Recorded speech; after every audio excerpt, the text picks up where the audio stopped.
Dahil lang sa lubak.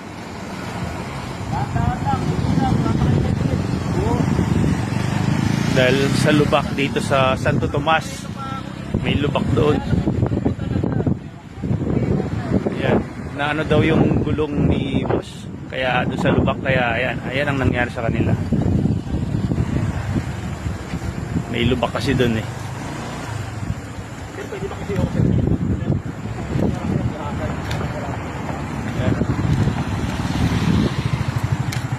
Ayan, dahil sa lubak dito guys, at Santo Tomas, Lubao.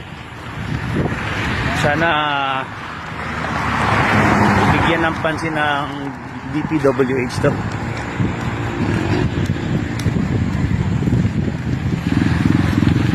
Ito, papakita ko yung lubak.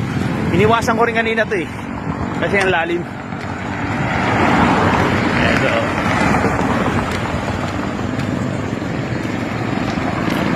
Ito, yan. Ito yung lubak na to. May malalim dun sa bandang gitna. Ayan.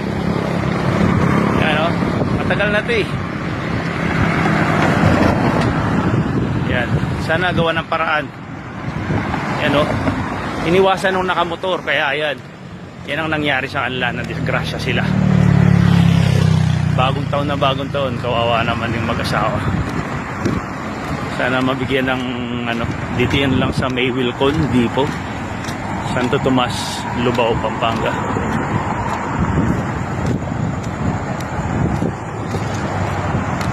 Yan, kawawa naman.